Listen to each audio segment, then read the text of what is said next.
नमस्कार, बहुत स्वागत है आप सभी का संसद टीवी में। मैं हूं आपके साथ अमृता चौरसिया। आज की चर्चा का हमारा विषय है कृषि प्राथमिकताएं और चुनौतियां। उपराष्ट्रपति एम वेंकैया नायडू ने भारतीय किसानों की स्थिति में सुधार लाने और कृषि को लाभदायक बनाने के लिए कृषि के क्षेत्र में बेहद आवश्यक सुधारों पर जोर दिया है और इस उद्देश्य को पाने के लिए उन्होंने सहकारी कार्रवाई पर बल दिया।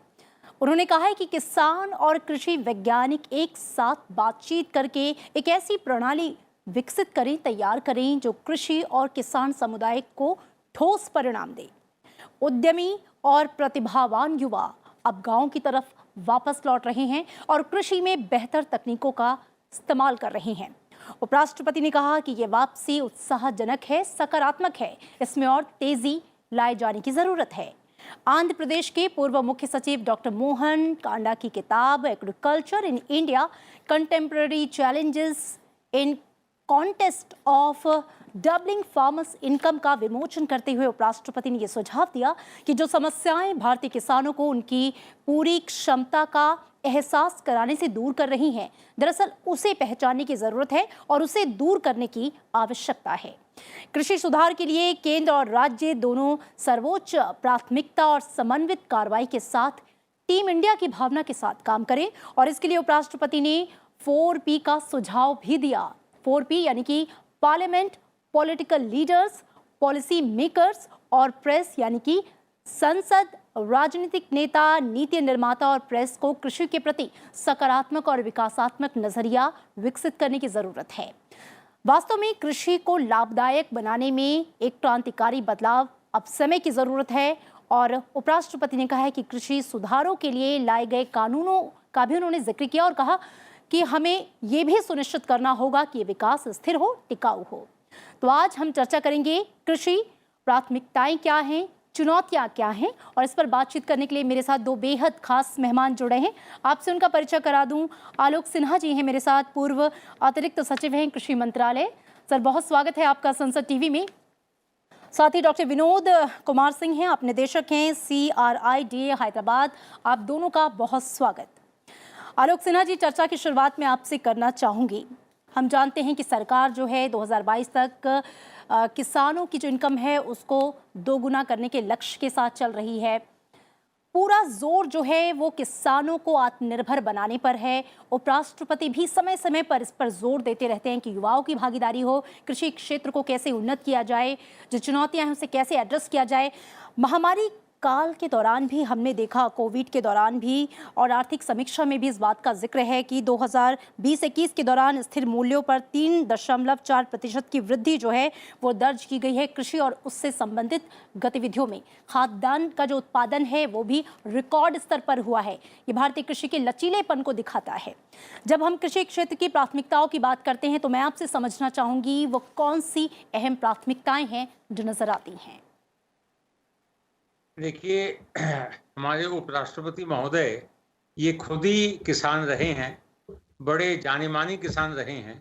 साथ ही ये आंध्र प्रदेश के मुख्यमंत्री भी थे और भारत सरकार में ग्राम्य विकास के मंत्री जी भी थे। तो इनका अनुभव बहुत है हर क्षेत्र में। जो 4P इन्होंने दर्शाया है, 4P में इनकी भागीदारी रही है, उसलिए ये जो कहते हैं उसका महत्व हमें समझना चाहिए। देखिए, पहली बात तो ये है कि हमारे आजादी के बाद हमारे पास फूड आउटपुट की कमी थी, देश में फूड शॉर्टेज। तो तब जो ज्यादा फोकस था वो फोकस इस बात पे था कि कैसे फूड आउटपुट बढ़े, कैसे खाद्य उत्पादन बढ़े, कैसे प्रोडक्टिविटी बढ़े, और ये चलता रहा 50 साल।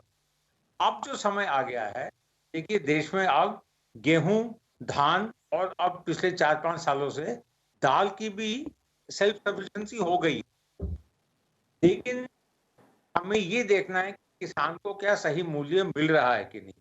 वर्तमान सरकार ने कुछ वर्षों पहले ये नारा दिया था, ये अपना भविष्य का प्लान दिया था कि 2022 तक, यानी कि जब आजादी के 75 साल हो जाएंगे, तब तक किसान की आय को 2 गुना हो जाना चाहिए। ये कैसे होगा? हमारा उत्पादन तो ठीक है, लेकिन किसान सही चीज बोए, उसको सही कीमत मिले, उसकी मार्केटिंग अच्छी हो, उसकी ग्रेडेशन अच्छा हो, ऐसा ग्रेडेशन हो कि वो हम एक्सपोर्ट भी कर सके। इन सब पहलुओं पर बहुत ही ज्यादा विशेष ध्यान देना चाहिए। उपराष्ट्रपति महोदय ने ये कहा है कि इन सब को हासिल करने के लिए हमें कृषि में आधुनिकीकरण करना चाहिए। हमें जो यंग एजुकेटेड रूरल यूथ है उनको आकर्षित करके कृषि के साथ ही जोड़ना चाहिए, जी ताकि उनमें जो एक बात दिखाई देती है कभी-कभी कि आय के लिए वो गांव छोड़ के शहर जाए, उसको रोका जाए। इसमें उनकी गलती नहीं है। हमारे बाप-दादा भी क्योंकि गांव में हिसाब ठीक बैठता नहीं था, वो गांव छोड़ के शहर में आ गए। जब तक इंडस्ट्रियलाइजेशन इंडिया में नहीं हुआ था, हम सभी गांववासी थे। लेकिन इंडस्ट्रियलाइजेशन से हुआ ये है कि शहर में आय का स्रोत ज्यादा बढ़ गया। लेकिन अगर हम ग्रामीण क्षेत्रों में आय का स्रोत बढ़ाएं, वो केवल बैठे-बैठे नहीं होगा, केवल उत्पादन बढ़ा के नहीं होगा, वो कृषि क्षेत्रों को पूर्ण रूप से आधुनिकीकरण करना होगा। उसमें ना केवल बिजली, पानी और सस्ता बीज और सस्ता खाद मिले, लेकिन जो उत्पादन होगा, वो ऐसी चीज का उत्पादन हो, जो आगे मार्केट में जाके ज्यादा से ज्यादा मूल्य आकर्षित कर सके। यही है फार्मर को कृषि क्षेत्र में के आय को दोगुना करने के लिए। इसके लिए मॉडर्नाइजेशन के अलावा कुछ नहीं है। जो अभी हाल पिछले 20-40 साल हमारे जितने किसान था और जितने बुद्धिजीवी है, सबका कहना यही है कि इस क्षेत्र में रिफॉर्म की आवश्यकता है ताकि आधुनिकीकरण हो। जी ये अब तो फार्म लॉज पास किए गए थे, मान लीजिए अगर इनको लागू ना किया जाए, उसका नतीजा ये होगा कि क्षेत्र जिस लेवल तक पहुंचा है इससे ऊपर कभी नहीं जाएगा। जी वो इसी लेवल पे पहुंचा रहेगा। जब जबकि देश में 2/3 लोग गांव में रहते हैं, कृषि क्षेत्र में रिफॉर्म की बहुत आवश्यकता है। आजकल जो ये कुछ लोग मोटिवेटेड वे में ये नारा देते हैं कि रिफॉर्म ना किया जाए, उनका जाने अनजाने में उद्देश्य ये है कि बिल्कुल, और इस पर भी हम चर्चा करेंगे आगे। जो कृषि रिफॉर्म्स के लिए कानून लाए गए, बेहद महत्वपूर्ण वो तीनों कानून, उस पर भी चर्चा करेंगे आलोक सिन्हा जी। लेकिन आपकी बातों को ही लेकर मैं डॉक्टर विनोद कुमार सिंह आपका रुख करना चाहूंगी।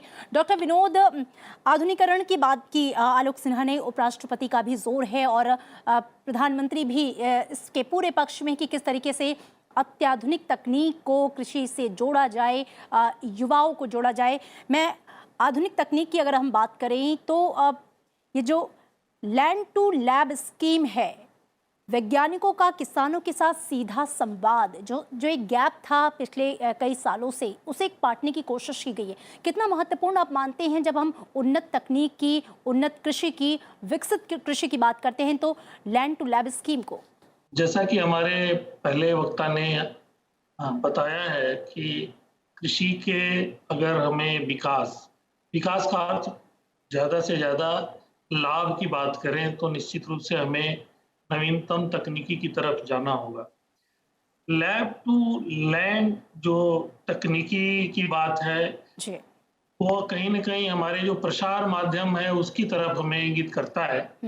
और मैं ये जानता हूँ कि पिछले 5-6 सालों में हमारी सरकार की और हमारे जो भी कृषि से जुड़े सारे विभाग हैं, सबसे ज़्यादा अगर जोर दिया जा रहा है तो प्रसार तंत्र को अच्छा और निपुण बनाने पे किया जा रहा है कार्य। इसी नाते देश में इस समय 737 कृषि विज्ञान केंद्र खोले गए हैं, जो कि हर जिले में, कई बार तो कई जिलों में 2 कृषि विज्ञान केंद्र हैं।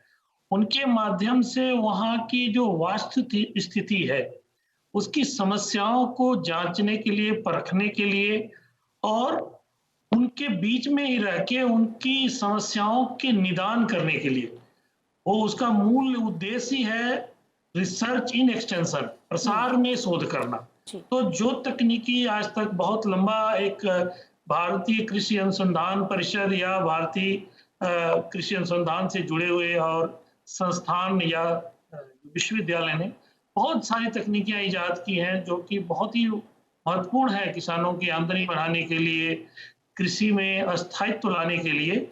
लेकिन किन्हीं कारणों से वो किसानों तक नहीं पहुंच रही थी। तो उसके ऊपर काफी जोर दिया जा रहा है। तमाम माध्यम विकसित किए जा रहे हैं और वो माध्यम सिर्फ एक तरफा नहीं है कि जी केवल वैज्ञानिक या शोध संस्थान ही अपनी बात को कहेंगे। माध्यम अब दो तरफा है।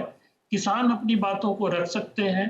आजकल हर माध्यम, चाहे वो सोशल मीडिया का माध्यम हो या प्रचार प्रसार में, सब जैसे डीडी किसान एक चैनल है, वो भी एक महत्वपूर्ण योगदान दे रहा है। हर राज्य में इस तरह के चैनल हैं। प्रसार के तमाम तंत्र हैं जो कि किसान को और वैज्ञानिक को या लैब जिसको आपने कहा, जी उन दोनों को जोड़ रहा है। और ये दोनों के बीच से एक बात जरूर उभर के आई है कि कृषि में जो योगदान है शोध का, जी वह बाकी किसी भी विषय के ऊपर किए जा रहे शोध से ज्यादा महत्वपूर्ण है। सही तो यही कारण है कि इस लॉकडाउन की स्थिति में भी हमारे देश में उत्पादकता बढ़ी है। जी हम आत्मनिर्भर हैं और कृषि ही एक ऐसा क्षेत्र है जो कि पूरे देश में जो बेरोजगारी छाने के बाद भी लोगों को भरण पोषण या रोजगार के अवसर प्रदान करने का स्थान दे रहा है। जी तो इसलिए हम कहेंगे कि ये और अच्छा हो रहा है और भविष्य में और अच्छा होने से जो हम सोच रहे हैं, जो चुनौतियां जिसको हम मानते हैं, उन चुनौतियों की भी हम आ, आ, उनके ऊपर अपनी विजय पा पाएंगे। बिल्कुल, और उन चुनौतियों को पहचानना और उसका समाधान करना वक्त रहते बेहद ज़रूरी है। आलोक सिन्हा जी, मैं आपका रुख करना चाहूँगी। चुनौतियों का जिक्र किया डॉक्टर विनोद ने। जो फैक्टर्स, हमने उत्पादन की बात की, हम उत्पादन में आत्मनिर्भर हैं, खाद्यान्न उत्पादन हमारा बेहतरीन है, रिकॉर्ड स्तर पर, यहाँ तक कि महामारी के दौरान भी रहा है। लेकिन जो फैक्टर्स कृषि उत्पादकता को प्रभावित करते हैं, जैसे खेतों के कम होते आकार हैं, मानसून पर हमारी निर्भरता, सिंचाई के लिए अपर्याप्त पहुंच, औपचारिक कृषि ऋण तक पहुंच की कमी, जैसे और भी कई सारे मुद्दे। आपको क्या लगता है, इन समस्याओं को, इन चुनौतियों को कैसे एड्रेस करने की ज़रूरत है ताकि जो उत्पादन की निरंतरता है वो बनी रहे और जो जोखिम है उसे कम किया जा सके? एक तो किसान योजना के माध्यम से किसानों को तो एक तो सहायता दी जा रही है जो इस 2 साल पहले तक कभी नहीं दिया गया था, ना कभी सोचा गया था। उससे उनको राहत मिली अगेंस्ट कोई भी नेचुरल डिजास्टर। दूसरा, जो पीएम फसल बीमा फसल योजना, उससे अगर स्टैंडिंग टॉप को यदि कोई पहुंचे जो पहले फोर्सी नहीं किया जा सका, उसमें भी राहत मिलता है। लेकिन सबके बावजूद इरिगेशन बढ़ रहा है, उसके बावजूद देखिए हमारे यहाँ गेहूं और धान की उपज बहुत हो गई है, लेकिन गेहूं हम एक्सपोर्ट नहीं कर पा रहे।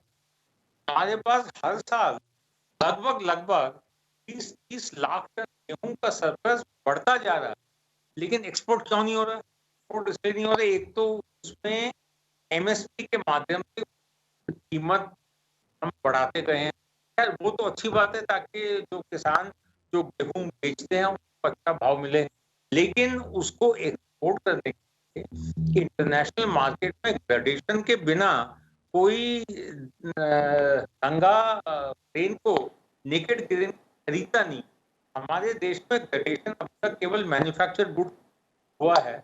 बहुत ही आवश्यकता है कि एग्रीकल्चर मार्केटिंग को भी ऐसे मॉडर्नाइज किया जाए कि हमारे जो नेकेड ग्रेन्स हैं उसका, जैसे धान, जैसे चावल, जैसे गेहूं, उनका ऐसे ग्रेडेशन हो कि ग्रेडिंग के आधार पर ही ई मंडी के माध्यम से बाहर के मुल्कों में उनकी खरीद हो और यहाँ से वो एक्सपोर्ट हो।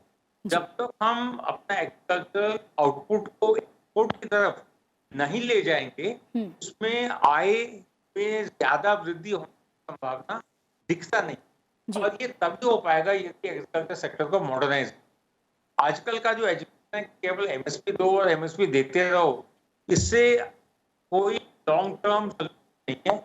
इसमें एग्रीकल्चर का लेवल वहीं का वहीं रह जाएगा। हमें मॉडर्नाइज करना पड़ेगा through gradation, export and scientific. जी बिल्कुल। तो ये जो मॉडर्नाइजेशन की आपने बात की है उस पर ध्यान देने की ज़रूरत है। आलोक सिन्हा जी, मैं आपका रुख करना चाहूँगी। जो कृषि कानूनों की बात आपने कुछ देर पहले भी की और मैंने कहा कि आगे उस पर चर्चा करेंगे, कितना महत्वपूर्ण आप इन कृषि कानूनों को मानते हैं जब हम बात कर रहे हैं किसानों की जो इनकम है उसको दोगुना करने की, कृषि क्षेत्र के रिफॉर्म्स की, किसानों को आत्मनिर्भर बनाने की, और दरअसल न सिर्फ किसान किसान रहें बल्कि कृषि उद्यमी बने। रिफॉर्म लॉज जो पार्लियामेंट पास किया है, इसके कई सिद्धांत बड़ी इंपॉर्टेंट है और उस पर एक भ्रम फैलाया जा रहा है। देखिए, पहला उसका सिद्धांत ये है कि किसान अपना उपज दलालों के माध्यम से नहीं, बिचौलियों के माध्यम से नहीं, लेकिन सीधे ग्राहक को या जो उद्यमी खरीदना चाहते हैं उसको बेचे। ये दूध सेक्टर में, डेयरी सेक्टर में हो रखा है, सारे बिचौलियों को हटा लिया गया है और आप देखेंगे कि इंडिया में डेयरी सेक्टर हुआ है कि अब करीब करीब 10,000 करोड़ का डेयरी उत्पादन का एक्सपोर्ट इंडिया कर रहा है। ये हमें रिफॉर्म का पहला सिद्धांत तो ये कि बिचौलियों को हटाया जाए, ये बहुत महत्वपूर्ण है और इसके बिना गाड़ी आगे नहीं बढ़ पाएगी। इसके साथ साथ जैसे ये हो जाएगा तो कृषि क्षेत्र में इन्वेस्टमेंट ज्यादा है। आज के दिन जिसके पास पैसा है इन्वेस्ट करने के लिए, वो कृषि क्षेत्र में इन्वेस्ट इसलिए नहीं करना चाहता क्योंकि उसको दिखता नहीं है कि उसको उपज में जो भाव मिलना चाहिए वो मिलेगा। अगर हम एग्रीकल्चरल प्राइसेस में अगर वृद्धि चाहें तो उसमें both modern imports, direct marketing and outward reach की बहुत आवश्यकता है और ये सभी जो एग्रीकल्चरल रिफॉर्म बिल तो लॉ बन के पार्लियामेंट ने पास किया और जिसको भी कोर्ट ऑर्डर के कुछ दिन के लिए रद्द उसको सस्पेंड किया गया है, इसको जितना लागू किया जाएगा उतना अच्छा है। और इसमें मेरी जो मन की भावना है, बेसिकली जो बीज वाले हैं वो ही इसको आगे बढ़ावा दे रहे हैं, हम फैला ये बहुत ही दुखद। जी बिल्कुल डॉक्टर विनोद, मैं आपका रुख करना चाहूँगी और जिन बातों का जिक्र किया, हम चुनौतियों की भी बातें कर रहे थे आलोक सिन्हा ने। भारत सरकार ने जो इनिशिएटिव लिए हैं, जो कदम उठाए हैं, कृषि ऋण हो, प्रधानमंत्री फसल बीमा योजना हो, प्रधानमंत्री किसान योजना हो, पशुधन क्षेत्र, मत्स्य पालन, खाद्य प्रसंस्करण उद्योग को लेकर जो इनिशिएटिव लिए गए हैं और मृदा जो सॉइल हेल्थ कार्ड की भी जो योजना है, इन सब का कितना आप पॉजिटिव कंट्रीब्यूशन मानते हैं जो लक्ष्य हम लेकर चल रहे हैं किसानों को आत्मनिर्भर बनाने के लिए और उनकी आय को दोगुना करने के लिए? देखिए, जब बात किसानों की आय दोगुना करने की बात होती है तो ये सबसे पहले हमें ये सोचना चाहिए कि हम किन किसानों की बात करते हैं। जी। इस देश में आज 86% किसान ऐसे हैं जिनकी जमीन के जोत का आकार 1 हेक्टेयर या उससे कम रह गया है। जी। मतलब जिनको स्मॉल या मार्जिनल, छोटे या सीमांत किसान हम कहते हैं, ज्यादा हमारा फोकस है कि उनकी आमदनी कैसे बढ़ाई जाए। जी। और उस आमदनी बढ़ाने के पीछे मैं ज्यादा तो चर्चा नहीं करना चाहूंगा क्योंकि आलोक सिन्हा साहब ने ऑलरेडी इस पे बहुत साफ कुछ बता चुके हैं। ये जो बिल जो लाया गया सबसे महत्वपूर्ण कदम है। अब तमाम योजनाओं की जहां तक बात है, मैं बताऊं कि पिछले 6-7 सालों में तमाम ऐसी योजनाएं आई हैं जो खेती के हर पहलू को कहीं न कहीं सुधार करने में अपना महत्वपूर्ण योगदान दे सकती हैं और दे रही हैं।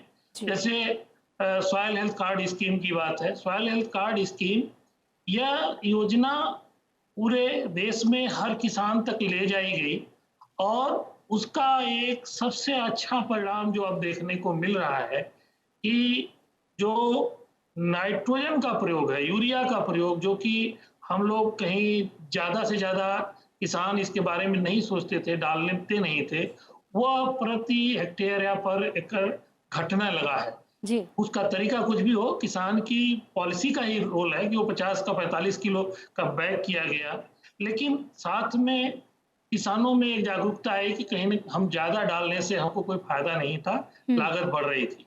इसी तरह कृषि के और पहलू हैं।